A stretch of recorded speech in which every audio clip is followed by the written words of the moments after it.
Pessoal, essa semana nós vamos ter 2 vídeos, porque um levou a motivação para o segundo. O vídeo de ontem, né, onde eu falo de quando eventualmente evidências observacionais podem ajudar a nos guiar a respeito de tratamento. E foi, para quem não viu, um vídeo que remonta à ideia de que na presença simultânea de 2 tratamentos iguais em custo, de 2 opções iguais, simultâneas, elas existem no mesmo momento presente, uma não é tradicional e outra é nova, as 2 coisas já existem. Evidências observacionais podem nos guiar a saber a preferência por 2 coisas que têm o mesmo custo. Custo geral, não estou falando só monetário. Esse é o resumo do vídeo anterior, que quem não viu, eu sugiro que veja.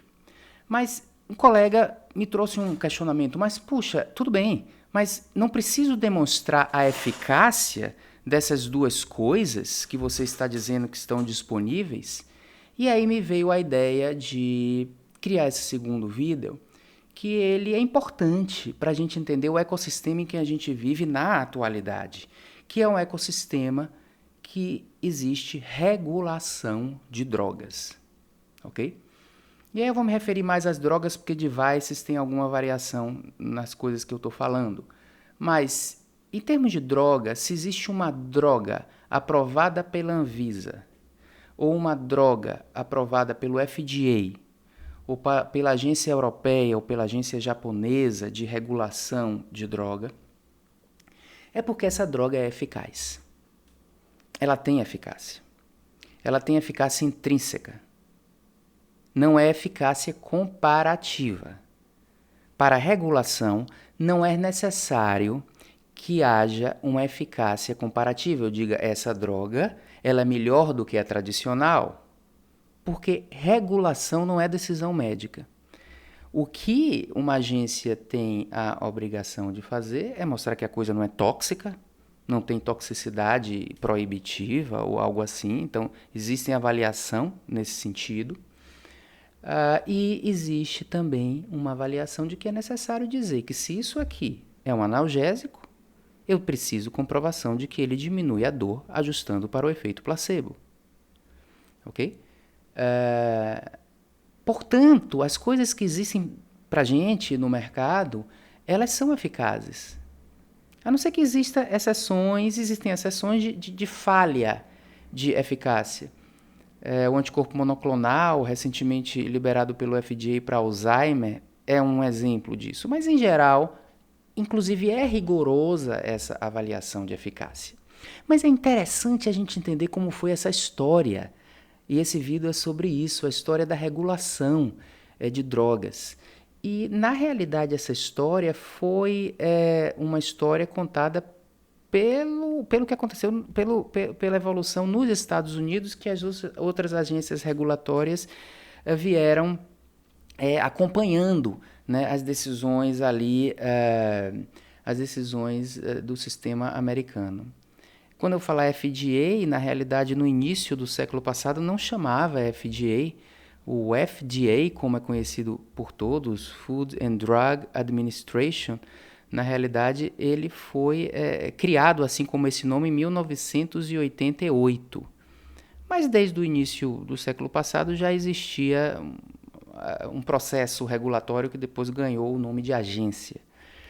Esse processo regulatório, no início do século passado, ele não exigia quase nada. E isso é o que é interessante na história. No início, só se exigia, a regulação dos governos exigiam que não houvesse, que fosse verdadeira o que está no rótulo em relação que aquela substância está realmente naquele remédio, naquela solução. Então, só havia exigência de veracidade em relação a que, se você está dizendo que nesse frasco com esse líquido existe essa molécula, que ela esteja que isso seja verdade. Mas as pessoas poderiam, naquela época, no início do século passado, dizer que aquela substância tinha efeito para determinadas doenças sem nenhuma evidência disso. Isso não era proibitivo. O que era proibido era mentir sobre o conteúdo do frasco, mas não sobre a função do frasco. E não existia também a necessidade de demonstrar segurança, né? Olha, demonstrar segurança já é uma frase que eu tenho que ter cuidado, porque segurança não é plenamente demonstrável, mas me perdoe se eu estiver falando demonstrar segurança. Então, a demonstrar segurança, ela surge primeiro do que a necessidade de demonstrar eficácia.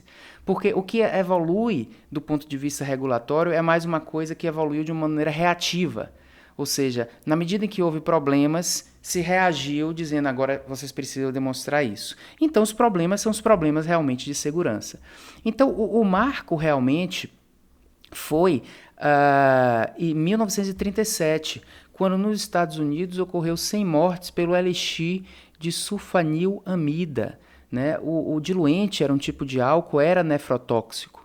E depois disso, a lei americana passou a ser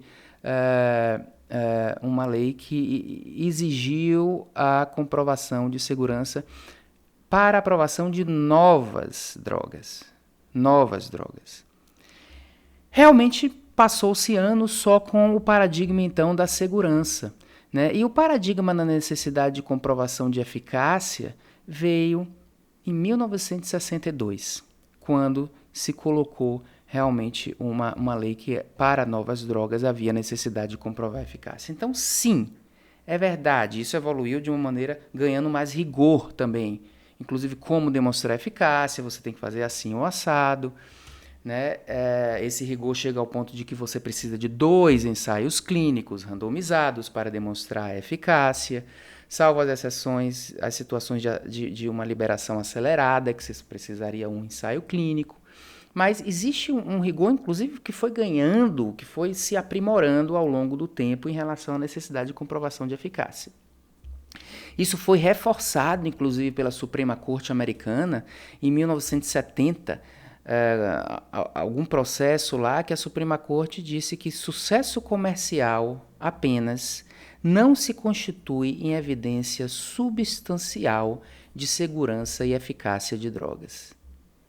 Puxa, isso tem muito a ver com medicina baseada em evidência, né? Suprema Corte. Sucesso comercial é aquela percepção de que na prática clínica funciona e as pessoas estão acreditando e procurando aquilo. Isso não é evidência, né? Então, essa decisão reforça o que foi colocado em 1962, que havia demonstração de eficácia. Agora, o que nós temos que entender é que a exigência das agências regulatórias sobre eficácia é eficácia intrínseca. Por isso que basta a comparação com placebo. Okay? E é importante entender que quando o FDA libera alguma coisa, ele não está dizendo para você prescrever. É muito diferente. Ele está dizendo apenas que aquilo é um produto verdadeiro. Apenas isso. Aí entra a nossa decisão e os estudos de fase 4, sejam randomizados ou não, procurando evidência de eficácia comparativa e inclusive estudos também observacionais, mostrando questões de segurança que não foram vistos nos estudos de fase 3 e etc, etc. Né? Mas essa medicação aqui é uma nova molécula que reduz o colesterol. O que é que o FDA ou a Anvisa querem saber? Eu quero saber que reduz realmente o colesterol.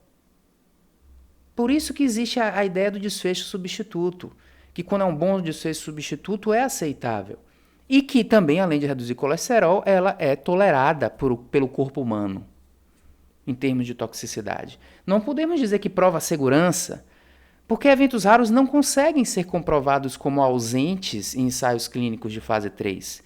Por isso que eu estou mais falando em tolerância, tolerabilidade, toxicidade. Ou seja, eu percebo que isso não existe, eu percebo que tem essa propriedade intrínseca. É um produto verdadeiro, está à venda.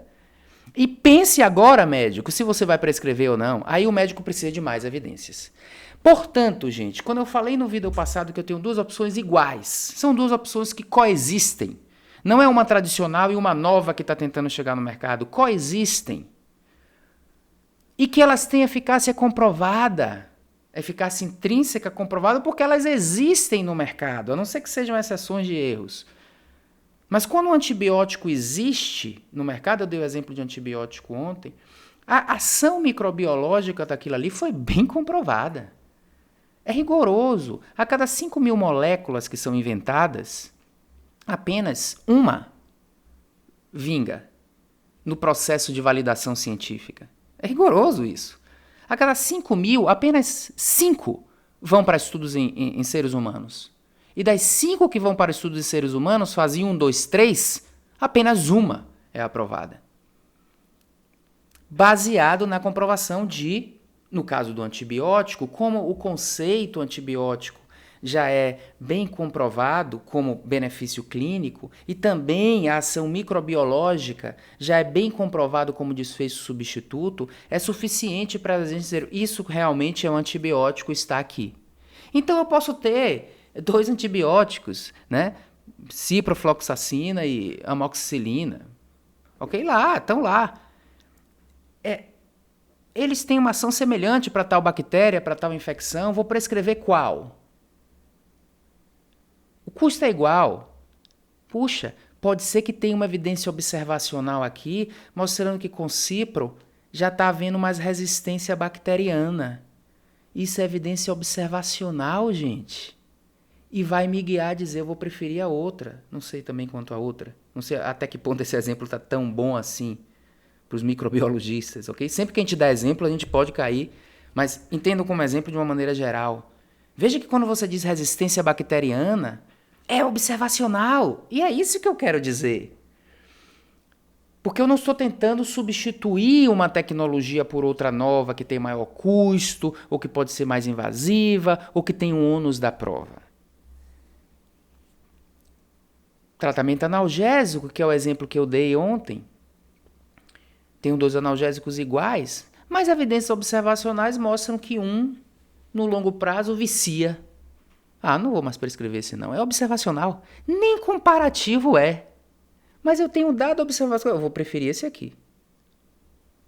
Porque a evidência observacional não está sugerindo. Então esse é o valor de quando a gente tem um sistema de regulação, que as coisas têm eficácia intrínseca comprovada. Elas são parecidas. Puxa, gente, por que não usar o que eu estou vendo? Porque não tem ônus da prova para um lado ou por outro. Mas para isso a gente precisa entender essa história muito interessante que eu tentei resumir aqui, que é do surgimento de como evoluiu o processo de regulação de drogas no mundo, que evoluiu muito pelo exemplo americano, mas o mundo foi evoluindo junto com isso aí. Hoje o FDA é mais criticado, mas aí é uma nuance para outro vídeo em relação a uma certa diminuição de rigor. Mas em geral, bastante rigorosas essas avaliações das agências. Os exemplos que a gente traz, às vezes, são até exemplos de exceção de falta de rigor, que são válidos, e aí é um outro vídeo, né? Mas nós temos uma segurança, uma certa segurança como profissionais, de que se algo existe no mercado, ele já foi avaliado, e foi bem avaliado. Inclusive, vão lá na fábrica ver se está fabricando direito. É rigoroso. Agora, a decisão é outra. A decisão se eu vou prescrever, se eu vou preferir A ou B, é outra. E se tem ônus da prova para algum dos lados, precisa de um ensaio clínico randomizado de eficácia comparativa. Se não há ônus da prova para nenhum dos lados, eu posso me guiar por evidências observacionais. Então, realmente, esse contexto é importante para entender melhor o sentido do vídeo de ontem. Obrigado pela atenção.